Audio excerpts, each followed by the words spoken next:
दोस्तों, आज हम लाए हैं धान के किसानों के लिए नीला सोना।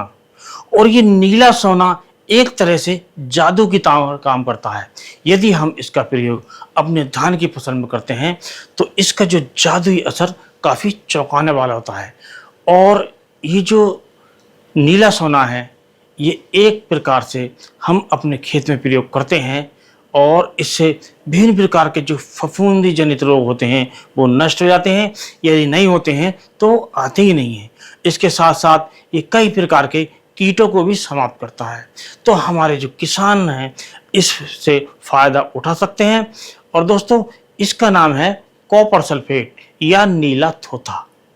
तो इसकी जो जानकारी है हमारे किसान भाई लगभग अब सभी जानने लगे हैं। तो इसका प्रयोग हमारे किसान भाई धान की फसल में कर सकते हैं। और इसकी जो हमें मात्रा लेनी है वो आज आपको बताएंगे। और ये क्या क्या काम करता है वो आज आपको बताएंगे। और इसका जो प्रयोग है कौन कौन से रोगों में काम आता है और इसका जो किस मात्रा में हमें प्रयोग करना है और कैसा हमें लेना चाहिए और कहाँ हमें ये मिल सकता है। तो दोस्तों, ये जो नीला थोथा होता है, यदि हम धान की फसल में इसका प्रयोग करते हैं तो धान में आजकल जो बहुत बीमारी फैली हुई है, यानी कि जो होता है, जो विभिन्न प्रकार के जो फफूंदी जनित इसमें रोग होते हैं, उनमें एक मुख्य रोग होता है झंडा रोग, जिसे हमारे किसान भाई अधिकतर झंडा रोग कहते हैं। लेकिन इसका जो नाम होता है वो होता है बकानी रोग। और दोस्तों, ये एक प्रकार से फंगस का रोग है।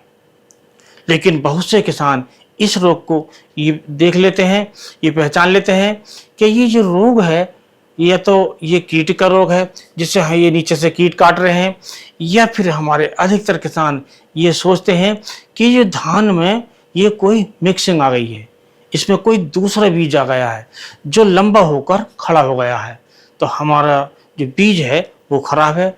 लेकिन दोस्तों, ये ऐसा नहीं होता है। ये एक प्रकार से फफूंदी जनित रोग है जो बकानी रोग है। और आप जैसा कि वीडियो में देख रहे हैं, ये जो मेरे पीछे खेत है, इसमें जो खेत है वो अच्छा प्रकार से खड़ा हुआ है, लेकिन इसमें कुछ इक्का दुक्का जो पेड़ आपको दिखाई दे रहे हैं, ऊंचे खड़े दिखाई दे रहे हैं और वो पीलापन लिए दिखाई दे रहे हैं, ये है बकानी रोग अर्थात झंडा रोग। ये कहीं कहीं खड़े दिखाई देते हैं, तो इसीलिए हमारे किसान भाई इसे झंडा रोग कहते हैं। यदि हम और प्रकार की इसमें दवाएं लगाएं तो वो काफ़ी महंगी होती हैं, इतनी कारगर भी नहीं होती हैं। यदि हम कॉपर सल्फेट नीला थोथा का प्रयोग कर लें तो ये काफ़ी अच्छी प्रकार से इस रोग पर कंट्रोल कर लेता है। और भी कई रोग इससे कंट्रोल हो जाते हैं जो फफूंदी जनित होते हैं, क्योंकि दोस्तों इसमें मात्रा होती है कॉपर की, इसीलिए इसमें इसे कॉपर सल्फेट कहा जाता है। और इसी कॉपर सल्फेट से जो दूसरी दवाएं बनती हैं, जैसा आपका कॉपर ऑक्सीक्लोराइड है वो इससे ही बनता है, या और भी कई कॉपर की दवाई होती हैं वो इससे ही बनती हैं। और एक जो दवा होती है जो मुख्य रूप से सबसे पुरानी जो फफूंदी जनित रोगों कंट्रोल वाली दवाई थी वो इससे ही बनती थी और हमारे किसान भाई उसका प्रयोग करते थे।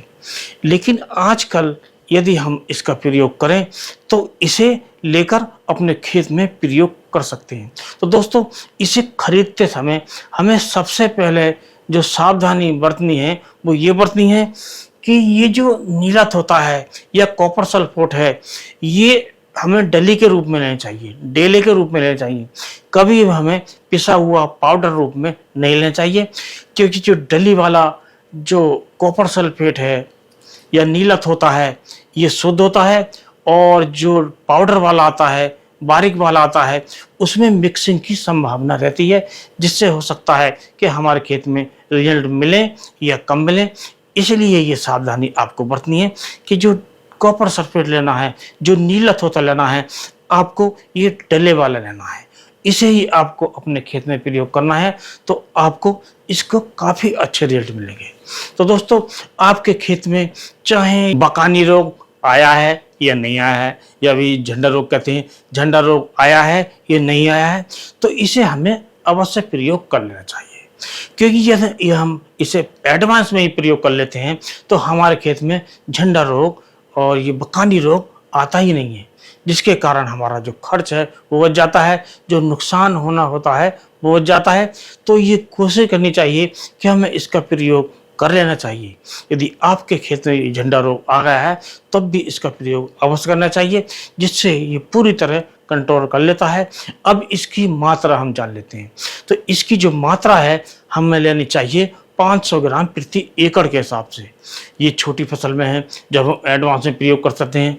यदि हमारी फसल बड़ी हो गई है तो हम 1 किलोग्राम प्रति एकड़ के हिसाब से इसकी जो मात्रा है हम ले सकते हैं।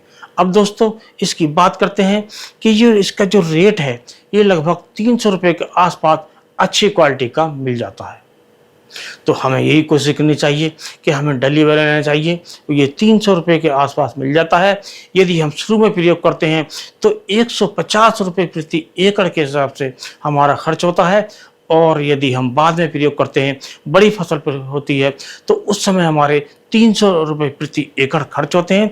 और लेकिन ये जो झंडा रोग है ये नष्ट हो जाता है, यह आता ही नहीं है। और अब दोस्तों इसको डालने का तरीका समझ लेते हैं। तो इसके 2 तरीके आप अपना सकते हैं। एक पहला तरीका यह है, इसे अच्छी प्रकार कूट पीस लें।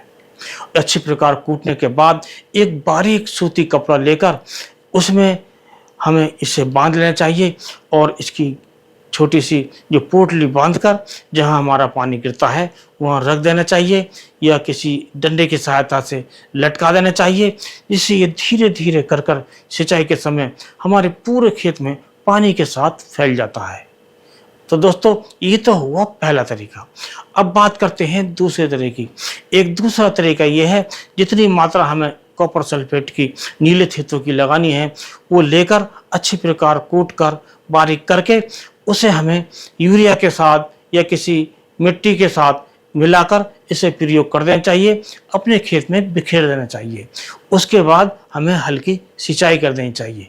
यदि हम ऐसा कर लेते हैं तो हमारा जो धान है वो इन बीमारियों से बच जाता है जो फफूंदी जनित होती हैं।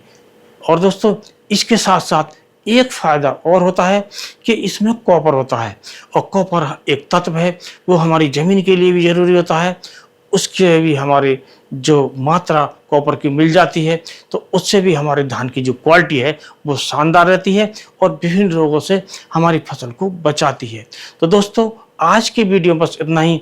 अगले वीडियो में हम नए टॉपिक के साथ मिलते हैं, लेकिन चलने से पहले आपसे अनुरोध करेंगे, यदि आप चैनल पर नए हैं तो चैनल को सब्सक्राइब कीजिए, वीडियो को लाइक कीजिए और बेल आइकन के बटन को ऑल पर सेलेक्ट कीजिए। इसी के साथ इस वीडियो करते हैं समाप्त। अगले वीडियो नए टॉपिक के साथ फिर मिलते हैं, तब तक के लिए नमस्कार।